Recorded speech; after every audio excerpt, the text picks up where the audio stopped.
The taxi taillights faded around the corner, leaving only the sound of suitcase wheels rumbling against the cracked pavement, rumbling like thunder approaching a quiet valley. Jessica stood on the porch, looking radiant. Her skin was a deep, golden bronze, the kind of tan that costs thousands of dollars in 2 weeks of doing absolutely nothing but sipping cocktails in Cabo. She wore a new white linen dress that I knew cost more than my monthly grocery budget. It flowed around her legs in the warm afternoon breeze. She adjusted her sunglasses, pushing them up into her bleached blonde hair, not even bothering to look at the garden she used to complain about.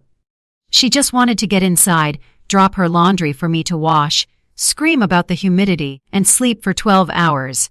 She reached for the handle of the front door, humming a tune, likely some pop song she had danced to on a yacht while I was scraping mold off a block of cheese. But her hand froze. The brass handle was cold, and it was new. She frowned, jamming her key into the lock. It didn't fit. She jiggled it, she pushed it, she used both hands, twisting it violently until her knuckles turned white. Nothing. The metal simply refused to welcome her home. "Mama," she shouted, impatience rising in her voice, that familiar tone she used when dinner wasn't ready on time. "Mama, the lock is stuck! Open up! I'm melting out here! Don't tell me you're napping again!" She stepped back, annoyed, wiping sweat from her forehead. She looked up at the bedroom window, expecting to see my silhouette, expecting to see me rushing to the window, waving happy to serve her again. But the curtains were gone. The window was dark. It looked like a hollow eye socket staring back at her. And that is when she saw it, staked firmly into the center of the lawn. Right where her car used to be parked was a wooden sign. The white paint was fresh, gleaming in the afternoon sun. The post had been hammered deep into the soil, my soil. And across it, in bold, red letters, was a word that made her knees buckle: sold, not for sale. She dropped her designer bag. It hit the concrete with a heavy thud. And from inside the house, she didn't hear my shuffling footsteps. She didn't hear the tea kettle whistling. She heard absolute silence. "Greetings, my dear friends.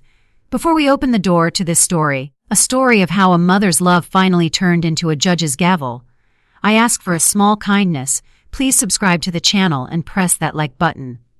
It helps these voices be heard. And tell me in the comments, what city are you listening from tonight? It warms my heart to know we are together. Now let's go back. Not just to 2 weeks ago, but to the moment the seed of betrayal was planted. You see, betrayal doesn't happen overnight. It is a slow poison. And for me, Eleanor Vance, that poison began on a Tuesday evening. The house had been quiet for 14 days. But before the silence, there was noise. There was Jessica. I remember the night she asked for the money. She didn't ask, really. She performed. She came into the kitchen where I was counting coupons for the grocery store. I had my reading glasses on, trying to see if the 50-cent discount on detergent was still valid. "Mama," she had burst in, smelling of vanilla and ambition. "I have the most amazing news! My friends are going to Cabo for a networking retreat. It's huge for my career. Big investors, influencers. This is my break." The Jessica didn't have a career. She had projects. She was 34 years old. She had been a life coach, a crystal healer, a vintage reseller, and now, apparently, she was an influencer. "That sounds nice, honey," I said, clipping a coupon. "But trips cost money. That's the thing." She beamed, hugging me from behind. Her arms felt cold. "I just need a deposit. Alone. Just until my next brand deal comes through. I promise, Mama. I swear on Dad's grave. I'll pay you back double." "How much?" I asked, my stomach tightening. $3,000, she said fast, like ripping off a Band-Aid. I dropped the scissors. "Jessica, that is my entire pension check. That is the money for the bills. For food. For the property tax. Mama, please!" She pulled away, her face twisting into that familiar mask of victimhood. "You never support me. You want me to fail. Do you want me to be stuck in this house forever? This is my chance to get out, to make millions. And you're worried about, what? Property tax. The house isn't going anywhere. The guilt." She knew exactly where to press. She knew I felt guilty that her father died when she was young. She knew I felt guilty that I worked double shifts and wasn't home enough. "Fine," I whispered, defeated. "But you have to leave me enough for groceries, and you have to pay the electric bill before you go." "I will! I promise! You're the best mom ever!" She kissed my cheek. It felt like the kiss of a mosquito, drawing blood. She left 2 days later, and that brings us to the silence. I stood in the kitchen exactly 2 weeks ago, staring at the banking app on my phone. The screen was bright, too bright for my tired eyes. I blinked, hoping the numbers would change, but they remained the stubborn, cruel reality. Balance $4.12. My entire pension check gone. Transfer. Jessica H. Emergency. Emergency. I stared at that word until it blurred. An emergency. Was it a hospital bill? Was it a car accident? My heart had hammered in my chest, the instinct of a mother to protect her cub. But then, I saw the notification from Instagram pop up on her iPad. Jessica posted a photo, business class baby. Cabo, here we come! Upgrade the flight because I deserve it! For treat yourself as self-love. The emergency was a plane ticket upgrade. The crisis was champagne in seat 1A. She hadn't paid the electric bill. She hadn't left grocery money. She had taken every single cent, down to the decimal. I walked over to the refrigerator. My legs felt heavy, like they were moving through deep water. I opened the door. The light flickered on, illuminating the emptiness. A half-empty carton of milk that smelled sour, a jar of pickles, and a single, withered apple. She had left me $4 and a withered apple to survive for 2 weeks. On the counter lay a sticky note, scrawled in her rushed handwriting. Borrowed the rest for the trip. Don't worry, I'll pay you back when I get a job. Eat the pasta in the pantry. Love you. Jess. I peeled the note off the counter. The paper felt thin, cheap, just like her promises. I sat down at the small kitchen table, the one with the cigarette burn mark from when she was a teenager, and I waited for the tears. I waited for the panic, but the tears didn't come. Instead, I felt hunger. For the first 3 days, I lived on that pasta, plain boiled pasta with no butter, no salt, because she hadn't bought groceries in weeks. By day 4, the pasta ran out. Day 5 was the hardest.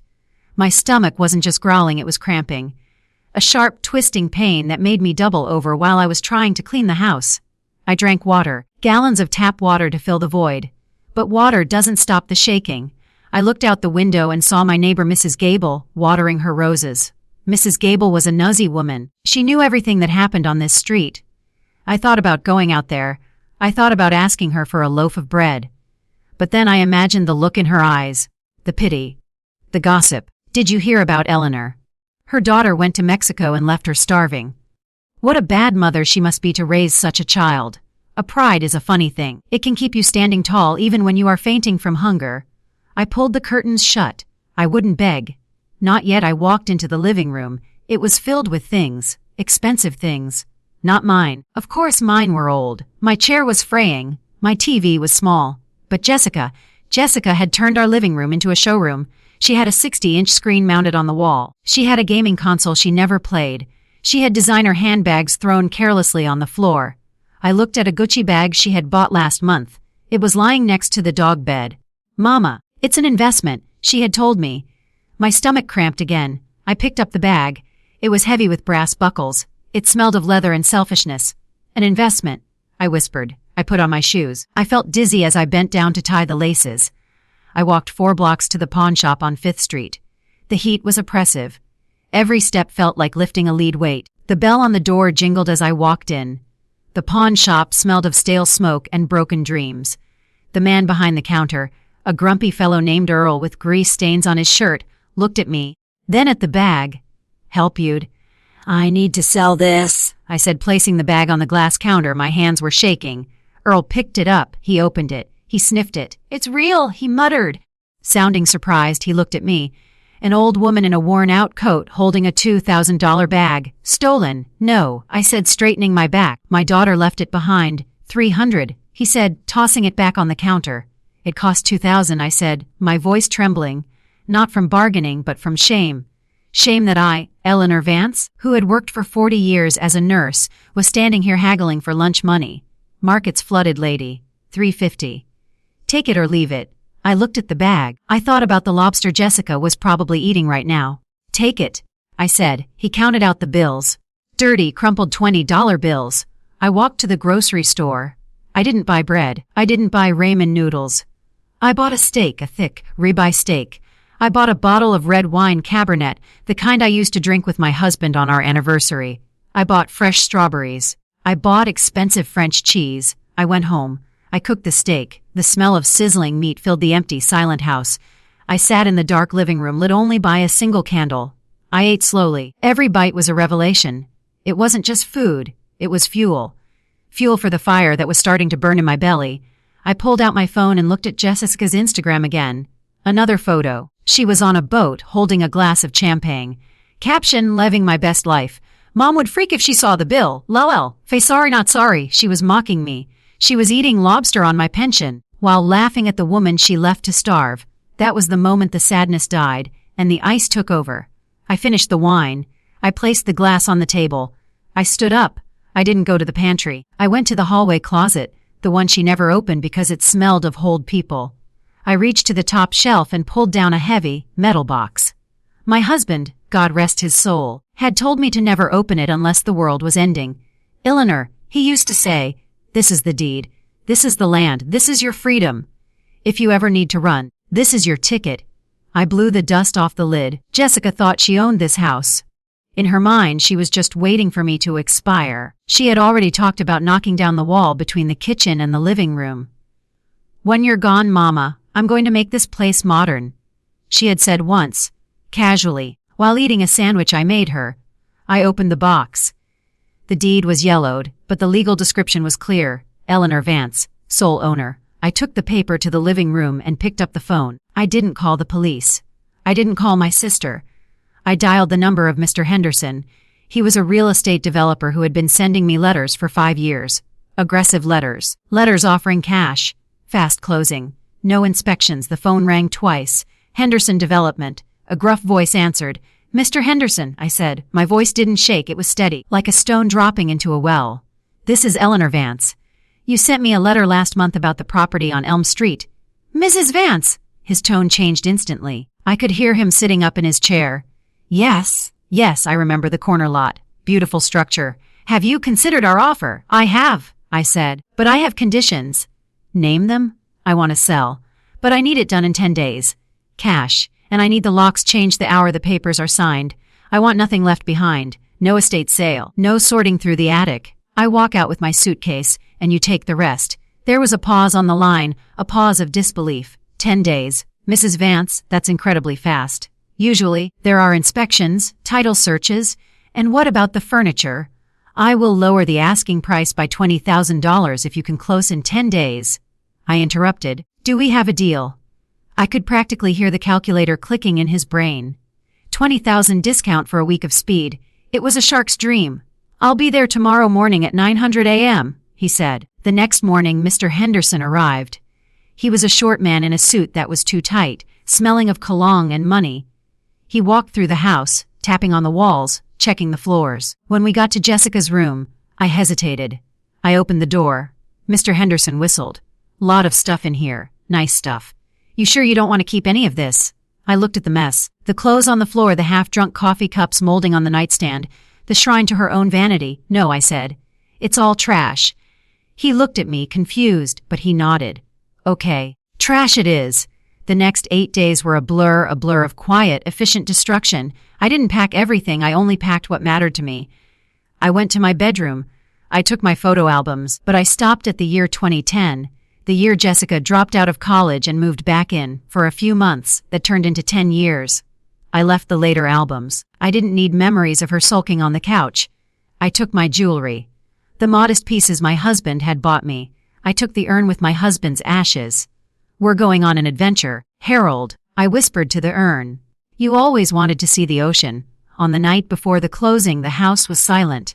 My boxes were by the door. I lay on a mattress on the floor of the living room because I had already sold the bed frame. The moonlight streamed in through the window. I thought about Jessica. I thought about the little girl who used to hold my hand crossing the street. I thought about the teenager who cried when she didn't get a prom date. I cried then. I cried for the daughter I had lost, not because I was leaving her, but because she had left me a long time ago. She hadn't just left me for a vacation, she had left our relationship. She saw me as an appliance, a toaster that dispensed money and laundry services, and you don't mourn a toaster when it breaks, you just replace it. The next morning, the movers came. They took my 6 boxes. That was it, 40 years of life distilled down to 6 boxes and a heart full of ice. Mr. Henderson met me at the door with a cashier's check. The paper was cool and crisp. The number was long. It had 6 zeros. It was enough to buy a small condo by the ocean, with enough left over to live comfortably for the rest of my days. The crew is here to change the locks, Mrs. Vance, Mr. Henderson said, handing me the check. He looked at me with a strange expression. Pity, respect, fear, maybe a mix of all three. Are you sure you don't want to leave a key for family or a forwarding address in case she comes back? I looked at the new heavy brass lock they were installing. It shined like gold. No, I said softly. My family is on vacation, and they won't be coming back here. I walked out of that house. Mrs. Gable was watering her roses again. She stopped and stared as I got into the taxi. Eleanor, she called out. Where are you going? I rolled down the window. I smiled at her, a real, genuine smile. I'm going to eat, Mrs. Gable, I said. I'm finally going to eat, and that brings us back to today. To the moment of impact, I wasn't inside the house when Jessica returned. The opera music she heard, that wasn't me. That was the cleaning crew Mr. Henderson had hired to clear out the junk left behind. I was sitting across the street in a rented car with tinted windows. Watching, I sipped my coffee. It was a latte, oat milk, extra foam, the kind Jessica used to buy for herself while telling me we couldn't afford brand name toilet paper. I watched her drop that bag. I watched her bang on the door. I saw the panic set in when she saw the sign. She pulled out her phone. My phone, sitting on the passenger seat beside me, lit up. Incoming call, Jessica. I let it ring. It rang and rang and rang. She looked at her screen, confused. She dialed again. I watched her pacing on the lawn, kicking the sold sign, screaming at the empty windows. She looked so small from here, so powerless. For the first time in her life, no one was rushing to fix her problem. No one was coming to wipe her nose. Finally, on the third attempt, I picked up. Mama! She screamed. The sound distorted in the speaker. Mama, where are you? What is going on? Why is there a sold sign? Why doesn't my key work? Hello, Jessica, I said. My voice was calm. It sounded like the voice of a stranger. How was Cabo? Are you crazy? Mama? Open the door. I'm tired. I'm hungry, and I need to shower. Stop playing games? There's pasta in the pantry, I said. Silence, absolute silence on the line. Even the static seemed to hold its breath. What? She whispered. The pasta, I repeated. You told me to eat the pasta, but I couldn't because the new owners are clearing out the pantry today. They said they're throwing out all the help. Abandoned junk. Abandoned. Her voice cracked. What new owners? Where are my things? Where are my clothes, my laptop, my records? In the house, I said casually, checking my watch. Mr. Henderson said you have until 500 p.m. to negotiate with his crew if you want to retrieve your belongings from the dumpster. It's 40:30 now. You sold the house. She sounded like she was choking. But that's my house. That's my inheritance. There it was, the truth. Not our home. Not my childhood memories. My inheritance. Inheritance is for when people die, Jessica, I said, watching her fall to her knees on the grass, ruining her expensive white dress. And I have never felt more alive. But where will I go? She sobbed. I have no money. I spent it all on the trip. I maxed out my cards. I have nowhere to sleep tonight. I know. I said I spent my pension, so I spent your inheritance. It seems we are even. Mama, please, she wailed. I'm your daughter. You can't do this. I'm sorry, okay? I'm sorry. I'll pay you back. I'll get a job. You can't pay back time, Jessica, I said. You can't pay back the nights I sat in the dark. You can't pay back the hunger. You didn't just steal my money. You stole my trust? She begged. I promise. Just come back. We can undo this. We can't, I said. The papers are signed. The money is in my account, and I have a flight to catch. A flight. Where are you going?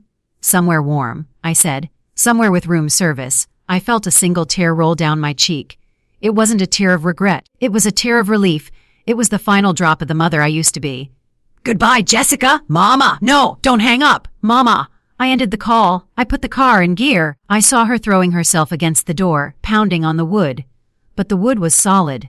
The lock was new, and the house was gone. As I drove away, I looked in the rearview mirror one last time. She was sitting on the curb, her head in her hands, sitting next to her suitcase and the SLD sign. Mrs. Gable was standing on her porch, watching her, shaking her head. I drove toward the highway. The ocean was waiting. A small condo with a balcony overlooking the water was waiting. Harold was in the passenger seat, in his urn. We did it, Harry, I whispered, patting the urn. We're finally going on vacation. I didn't just survive my friends. I thrived. I bought that condo. I joined a book club. I drink wine on Tuesdays. And sometimes when I eat a really good pasta, with rich, creamy sauce and fresh parmesan, I think of Jessica. I hope she found a job. I hope she learned how to boil water. But mostly, I hope she learned that a mother is a person, not a resource. So, My dear listeners, did Eleanor go too far? Some will say a mother's duty never ends. Some will say she should have given Jessica one last chance, that blood is thicker than water. But others will say that you cannot warm a snake in your bosom without eventually getting bitten. Should a mother always keep the door open, even for a child who steals the food from her table? Or is there a moment, a breaking point, where the only way to save yourself is to burn the bridge? I want to read your thoughts in the comments. Be honest. If you were Eleanor, would you have sold the house? If this story touched you, please share it. You never know who needs to hear that it is okay to choose yourself. This is the voice of Auntie Lisa, reminding you that you hold the keys to your own life. Never let anyone else change the locks. Signing off.